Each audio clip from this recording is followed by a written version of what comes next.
ആ കൊച്ചു തമ്പി, നീ വെറുതെ ബോട്ട് കടവിൽ നിന്ന് പടിഞ്ഞാറൻ കാറ്റ് കൊള്ളണ്ട. അവള് പാലത്തറയിലേക്കാ വരാൻ പോണത്.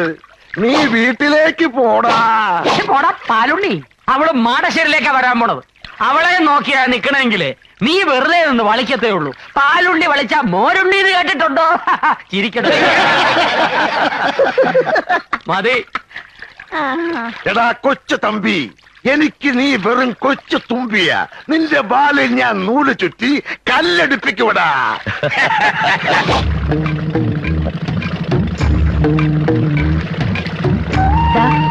അതാണ് എന്റെ നാട്.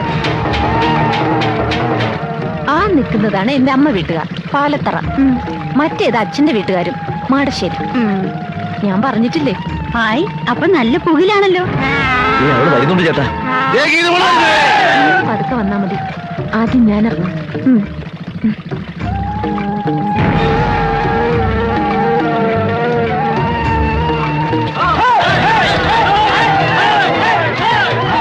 യാത്രയൊക്കെ സുഖമായിരുന്നോ? മോളെ, മാടശ്ശേരിയിലേക്കുള്ള വഴി നിനക്ക് ഓർമ്മയുണ്ടല്ലോ? ഇല്ല, എനിക്ക് ഓർമ്മയില്ല. അതവക്ക് ഓർമ്മ ഉണ്ടാവില്ലടാ.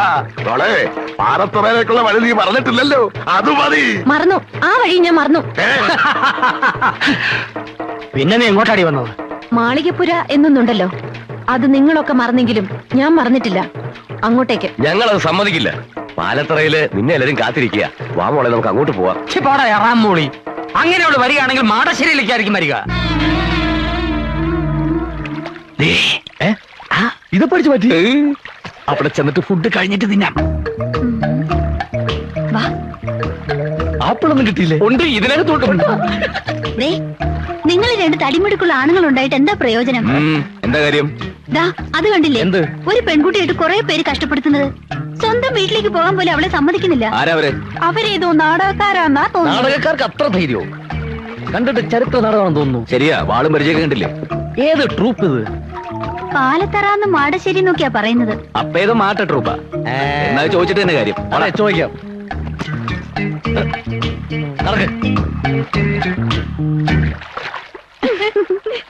ആരാടാ ഈ പാലത്തറ?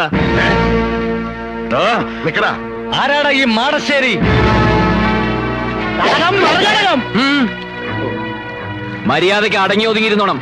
നിങ്ങൾ ഈ പെൺകുട്ടിയെ കുറിച്ച് എന്താ വിചാരിച്ച്? അവർക്ക് ചോദിക്കാനും പറയാൻ ആരുമില്ലെന്നോ? ഇതു മോള് ധൈര്യമായിട്ട് വെക്കോ. ആരാ തടുക്കുന്നത് ഞാനൊന്ന് നോക്കട്ടെ. നടന്നോ? എല്ലാരും നടന്നോ? എന്റെ ദൈവമേ, കുഴപ്പമായി എന്നാ തോന്നുന്നേ. പറഞ്ഞ പോലെ കൂട്ടുകാരികളെല്ലാവരും വന്നിട്ടുണ്ട്. അടിച്ച് നിന്റെ ചെവി കുറ്റികളെ ഞാൻ.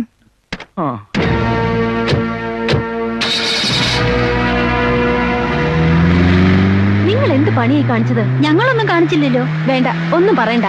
നിങ്ങൾ പിരികേറ്റാതെ അവന്മാര് ചാടില്ലെന്ന് എനിക്കറിയാം. അനിതേ, നീ കുറച്ച് അതിര് കിടക്കുന്നുണ്ട്. ഛേ, ഇതൊക്കെ ഒരു തമാശയല്ലേ എന്റെ ഗീതു? തമാശ? നിനക്കൊന്നും അതിന്റെ ഗൗരവം അറിയില്ല. എടി, അവർക്ക് കിട്ടുന്നത് കിട്ടിക്കോട്ടെ. അത് നീ ആയിട്ട് എന്തിനാ മുടക്കുന്നത്?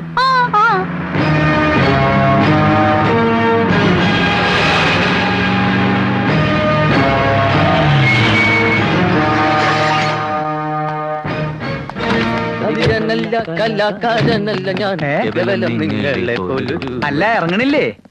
ഇതാണാ വീട്? എന്താ ഇത് പോരെ? തൽക്കാലം ഇത് റിഹേഴ്സൽ കഴിഞ്ഞിട്ടാണോ ഫുഡ് കഴിഞ്ഞിട്ടാണോ റിഹേഴ്സൽ? ആദ്യം ഇങ്ങടെ ഇറങ്ങി. ഇറങ്ങല്ലേ? കൂടുതലെന്താ പാമ്പാ? തബല്ല. തവളയാ? തവളയല്ല, തബല്ല. ഇതൊന്ന് പിടിച്ചേ. അതൊക്കെ അവനവൻ തന്നെ പിടിച്ചാ മതി. വന്നേ, വാ. ഈശ്വര, അനർത്ഥങ്ങളൊന്നും കൂടാതെ എത്തിയല്ലോ, അത് മതി. അത് പിന്നെ ഞാനുള്ളപ്പോ നീ എന്തിനാ പേടിക്കണ എന്റെ ഭാനുമതി? അതായിരുന്നു എന്റെ പേടി. ആ പാലത്തറക്കാര് കുഴപ്പമൊന്നും ഉണ്ടാക്കിയില്ല. എന്തുണ്ടാക്കാൻ? അവര് കയറി തടഞ്ഞപ്പോ ആരടായി പാലത്തറ എന്ന് ചോദിക്കാൻ ഞാൻ നാവ് വളച്ചതും ഇവര് കയറി അങ്ങ് ചോദിച്ചു. അല്ല, ആരാ ഇവരൊക്കെ? ഞങ്ങൾ പ്രഗത്ഭ ഗാതികർ ഗാനഭൂഷണം കൊച്ചിൻ പ്രദേശ്. ഞാൻ ഗാനഭൂഷണം ഗിരീഷ് കൊച്ചിൻ. ഞാൻ ഗാനഭൂഷണം സതീഷ് കൊച്ചിൻ. പക്ഷെ ഗാനഭൂഷണം പാസ്സായിട്ടില്ല, പിന്നീട് പാസ്സായി. വരൂ, എല്ലാരും അകത്തേക്ക് വരൂ. നിക്ക് ആദ്യം ലേഡീസ് പോട്ടെ. അതിനുശേഷം ലേഡീസ് പോയിക്കോട്ടെ. അവര് പോയിക്കോട്ടെ. അതിനെന്താ? ഇനി വാ. ആള് കൂടുതലാ. വേഞ്ചില് ഫുഡ് തീരും. അബലയില് മുട്ടിക്കല്ലേ? നിങ്ങൾ എവിടേക്ക് ഈ പടച്ചു കയറണേ? നിങ്ങൾ ഇവിടെയല്ല, അവിടെ. അവിടെയാണ് ഫുഡ്. ഇതാണ് നിങ്ങളുടെ മുറി. എങ്ങനെയുണ്ട്? തരക്കേടില്ല. AC ഒന്നും ഇല്ലല്ലേ? AC നിന്റെ അമ്മൂമ്മയുടെ ഇവിടത്തെ അമ്മൂമ്മയുടെ വീട്ടിലേക്ക് ഇന്നലെ AC കൊണ്ടുപോയിരിക്കുക. കൊണ്ടുവരുമല്ലേ? പിന്നെ റിഹേഴ്സൽ സമയമായി. ചേട്ടൻ പോയി ഫുഡ് അറേഞ്ച് ചെയ്യും. കലാകാരനല്ല ഞാൻ, കേവലം നിങ്ങളെ പോലൊരുവൻ. സംശയം ചോദിച്ചോട്ടെ, നിങ്ങൾ എന്തിനാ നേരത്തെ ഇങ്ങോട്ട് പോകുന്നത്? ബോട്ടിലാ വന്നത്. റോഡിലെ പോലെ ട്രാഫിക് ബ്ലോക്കും കട്ടറൊന്നും ഉണ്ടായില്ല. അതല്ല എന്റെ ചോദ്യം. പിന്നെ? ഉത്സവത്തിന് ഇനിയും കുറെ ദിവസങ്ങളുണ്ടല്ലോ. ഇത്രയും നേരത്തെ നിങ്ങൾ എന്തിനാ ഇങ്ങടെ എഴുന്നള്ളിയെന്ന്? അത് മുഖ്യമായിട്ടും ഈ ശാപ്പാട്. നാല് നേരവും ശാപ്പാടടിച്ച് ഇവിടുത്തെ പെണ്ണുങ്ങളെയും പഞ്ചായടിച്ച് നടക്കാനൊന്നും അല്ല ഞങ്ങൾ ഇങ്ങോട്ട് വന്നത്. അല്ല, ഞങ്ങളൊരു നാട്ടിൽ ചെന്ന ആ നാടുമായിട്ട് ബന്ധപ്പെട്ട കഥയാണ് പറയാറ്. അതിന് ചിലപ്പോൾ നേരത്തെ വരേണ്ടി വരും, റിഹേഴ്സൽ നോക്കണം, ഫുഡ് കഴിക്കണം, അങ്ങനെ പല കാര്യങ്ങളും ഉണ്ട്. അല്ല, ഈ നാട്ടിൽ നിങ്ങൾ ഏത് കഥയാ പറയാൻ പോണേ? ഏതാ ഈ നാട്ടിലെ കഥ തന്നെ. ചേട്ടൻ പോയി ഫുഡ് അറേഞ്ച് ചെയ്യേ.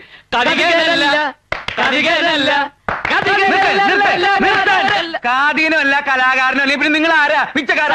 പോയി ഫുഡ് അറേഞ്ച് ചെയ്തോ. എന്ത് ഫുഡ് അറേഞ്ച് വന്നപ്പോ തുടങ്ങിയുള്ള ഫുഡ് അറേഞ്ച്. നിങ്ങൾ എന്താ വിചാരിച്ചത്? ഒരു പെട്ടിയും 2 കുടവും കയ്യിലുണ്ടെങ്കിൽ എന്തു ആവാന്ന് വിചാരിച്ചോ? ഞാൻ ഇവിടുത്തെ കുശിരിക്കാരാണെന്ന് വിചാരിച്ചാ? അപ്പൊ അല്ലേ ചെകുറ്റിയാൻ കളയും ഞാൻ. മലവെള്ളത്തിൽ ഒഴുകി വന്ന പട്ടിണി പിശാചികളാ ഇവര്. നാണക്കേടായി പോയി. ഇത്രയും പേരുടെ മുമ്പിൽ വെച്ച് നമ്മളെ വെല്ലുവിളിച്ചിട്ട് അവന്മാര് പുല്ല് പോലെ അങ്ങ് പോയില്ലേ. നമ്മുടെ നേരെ ചൂണ്ടിയ കൈവെട്ടാൻ ഞാൻ ഓങ്ങിയതാ. ചേട്ടനൊരാള് കാരണമാ. എടാ ശ്രീധരൻ ഉണ്ണി, എന്ത് ചെയ്യുന്നതിന് മുമ്പും ഒന്ന് ആലോചിക്കണം. വെറുതെ എടുത്തു ചാടരുത്. എന്താ ഇപ്പൊ എടുത്തു ചാടിയാല്? കുണ്ടി കുത്തി വീഴും. എടാ മരക്കഴുതേ, ഇത്രയും ധൈര്യം അവരിവിടെ വെറുതെ കാണിക്കില്ല. അതിലെന്തോ ഉണ്ട്. അതെന്താണെന്ന് കണ്ടുപിടിക്കണം. അവരാരാണെന്ന് അറിയണം. എന്നിട്ട് കൈയല്ല തല വേണേലും വെട്ടാം. ഇത് കുഞ്ഞന്മാരെ കൊണ്ട് അങ്ങനെ പറയിപ്പിച്ചാണെന്ന് എനിക്ക് തോന്നുന്നില്ല. ഇതിൽ എന്തോ കള്ളക്കളിയും. അല്ലെങ്കിൽ ഇവിടെ വന്ന് മാടശ്ശേരിക്കാരെ പോരിന് വിളിച്ചാൽ ആരെങ്കിലും ധൈര്യപ്പെടുവോ? അവന്മാരാരാണെന്ന് അറിഞ്ഞിട്ട് മതി എന്തെങ്കിലും തീരുമാനിക്കാം. അതുകൊണ്ടാണ് ഞാൻ പറഞ്ഞത് നമുക്ക് ആദ്യം ഊണ് കഴിക്കാം. അല്ല, ഊണ് കഴിച്ചിട്ട് സമാധാനമായിട്ടിരുന്ന് ആലോചിക്കാം. എങ്കിൽ ഊണ് കഴിച്ചിട്ട് ഒരു ഉറക്കവും കഴിഞ്ഞ് കാപ്പൂടിയും കഴിഞ്ഞ് നമുക്ക് ആലോചിക്കാം. അതുകൊള്ളാം, ബെസ്റ്റ് ഐഡിയ. എടോ, ആ തെണ്ടികൾ രണ്ടും എന്തിനാണ് ഇങ്ങോട്ട് വന്നതെന്നും ഗീതുവുമായി അവർക്കുള്ള ബന്ധം എന്താണെന്ന് അറിയണം. അതറിഞ്ഞിട്ടേ തനിക്ക് ഇവിടുന്ന് ജലപാനം പോലെ ഉള്ളൂ. മനസ്സിലായോ? കോടവയറ. കാര്യങ്ങളൊക്കെ ഇങ്ങനെയാവുമെന്ന് ഞാനും വിചാരിച്ചില്ല. അനിത ഇതൊക്കെ ഒപ്പിച്ചത്. പിള്ളച്ചേട്ടൻ അവരൊന്ന് പ്രത്യേകം ശ്രദ്ധിക്കണം. ഉത്സവം വരെ ഒന്നിനും എടുത്തു ചാടാതെ അടങ്ങി ഒതുങ്ങി കഴിഞ്ഞോളാൻ പറഞ്ഞേക്ക്. എന്റെ ഈശ്വര, എന്റെ ജീവിതത്തിൽ ഞാൻ ഇങ്ങനെ ഒരു പുരിവാലി പിടിച്ചിട്ടില്ല. ഇവന്മാരെ ശരിയാക്കാൻ പറ്റുമെന്ന് ഞാനൊന്ന് നോക്കട്ടെ. ഇവന്മാരിത് എവിടെ പോയി?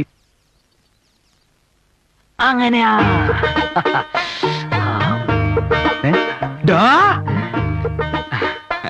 നിർത്തടാ. ആരോട് ചോദിച്ചിട്ടാ നീ ഇതിനകത്ത് കയറി പറ്റിയത്? ആരോട് ചോദിച്ചിട്ടാ നീ എണ്ണത്തോണി കയറി കിടന്നത്? ആര് പറഞ്ഞിട്ടാടാ നീ ഇവനെ തിരുമുന്നത്? പറയല്ല, ആജ്ഞാപിക്കായിരുന്നു. ആര്? അങ്ങന്ന്. ഞാനോ? ചേട്ടനല്ല, അങ്ങന്ന്. കണ്ണി കണ്ടവരോട് സംസാരിച്ചോണ്ടിരിക്കാതെ വേഗം തിരുമ. അതെ, ഇത് കഴിഞ്ഞിട്ട് വേണം എനിക്ക് എണ്ണത്തോണിലോട്ട് കയറി കിടക്കാൻ. അതെന്താ, നിനക്ക് വല്ല മാറാ രോഗം? ഇത് രോഗം മാറാനല്ല, സുഖ ചികിത്സയാ. സുഖ ചികിത്സയ്ക്ക് വരാ. ഇതെന്താ നിന്റെ അമ്മായിപ്പന്റെ വീടാ? അതെ, അമ്മായിയപ്പന്റെ വീട് തന്നെയാ. അയ്യോ, എനിക്ക് വീട് തെറ്റിയ? വീടൊന്നും തെറ്റിയിട്ടില്ല. ഈ കിടക്കുന്ന ആരാണെന്നറിയോ? സൂക്ഷിച്ചു നോക്ക്. ആരാ? ഇവിടത്തെ ഗീതുവിനെ കെട്ടാൻ പോണ ചക്കൻ. ഞങ്ങളെ ഇങ്ങോട്ട് കൊണ്ടുവന്ന എന്തിനാന്നാ കരുതിയേ? എന്തിനാ? പ്രേമിക്കാൻ. പ്രേമിച്ച് കല്യാണം കഴിക്കാൻ. എന്റെ ഭഗവതി, നീ ശരിക്കും കേട്ടോടാ? എന്റെ ഈ ഒറ്റ ചെവി കൊണ്ട് കേട്ടതാ. ഒറ്റ ചെവിയുള്ളൂ, മറ്റേ ചെവി കേൾക്കില്ല. ഒരു ചെവിയാണെങ്കിലും ഇരു ചെവി അറിയാതെ കാര്യങ്ങൾ മുഴുവൻ ഞാൻ മനസ്സിലാക്കി. ഇത് കുഞ്ഞാ ചെറുക്കൻ കെട്ടാൻ പോകുന്നുള്ളത് നേരാ. പ്രേമാണെന്ന് മാത്രമേ പറഞ്ഞുള്ളൂ, അതോ കല്യാണവും കഴിഞ്ഞോ? കല്യാണം കഴിഞ്ഞിട്ടില്ല. പ്രേമാണ് ഇപ്പൊ കുടുംബിന് കൊണ്ട് നിൽക്കുക. എങ്കിൽ കല്യാണം നമുക്ക് നടത്തി കൊടുക്കാം. എങ്കിൽ ഞാൻ പോയി മുഹൂർത്തം നോക്കിക്കട്ടെ.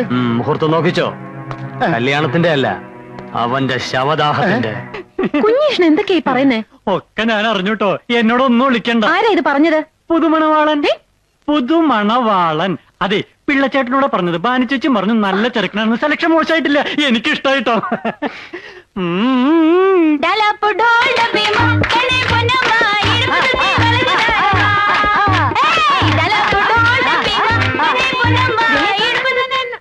നീ ഇതെവിടെ പോയിരിക്കേ? നോക്കി, ആ ഗാനഭൂഷണങ്ങൾ കാണാതെ പൊക്കിയതാ.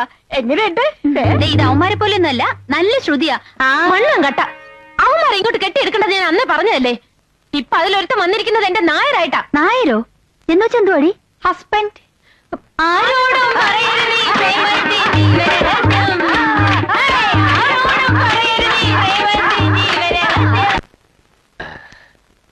നമ്മുടെ വരവേതായാലും ഗംഭീരമായി. അവൾക്കിപ്പോ നമ്മളെ കുറിച്ച് നല്ല മതിപ്പായിരിക്കും അല്ലേ? നമ്മളെ കുറിച്ചല്ല, എന്നെ കുറിച്ച് മതിപ്പ് മാത്രമല്ലടാ, അവക്ക് പിന്നെ വലിയ ഇഷ്ട. പക്ഷേ പുറത്ത് കാണിക്കാത്ത ടൈപ്പാ. ഇനി ആദ്യം അവളുടെ ബന്ധുക്കൾ ആരാന്നൊക്കെ നമ്മൾ അന്വേഷിച്ച് കണ്ടുപിടിക്കണം. പിന്നെ നിന്റെ ഈ മുടിഞ്ഞ ജാടയും നമ്പരും ഒന്നും ഇവിടെ വേണ്ട. എടാ, എല്ലാവരും ഒന്ന് സോപ്പിട്ട് നിൽക്കണം. ഈ കല്യാണം നടന്നു കഴിഞ്ഞാൽ പിന്നെ നീ കോടീശ്വരനാ. എന്ന് വെച്ചാൽ അവളുടെ പുറകെ വാലാട്ടി നടക്കാനൊന്നും എന്നെ കിട്ടില്ല. എത്ര വലിയ പണക്കാരി പെണ്ണാണെങ്കിലും ശരി, എന്റെ പെണ്ണ് എന്റെ ചൊൽപ്പടിക്ക് നിൽക്കണം. അല്ല, നിർത്താൻ എനിക്കറിയാം.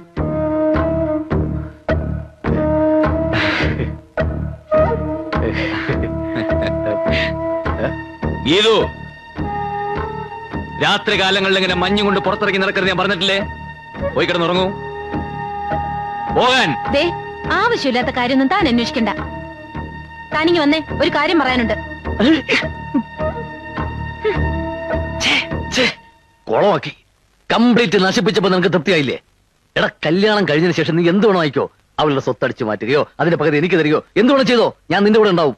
പക്ഷെ കല്യാണത്തിന് മുമ്പ് തേനെ, പാല്, ചക്കരെ എന്നൊക്കെ വിളിച്ച് പുറകെ നടക്കണം. അതാണ്ടാ ലേഡി സൈക്കോളജി. പിന്നെ കൂടുതൽ കുളാവുന്നതിന് മുമ്പ് പോയി പിണക്കം തീർക്കടാ. എങ്ങനെ എങ്ങനെ എങ്ങനെ? ആ ആ ആ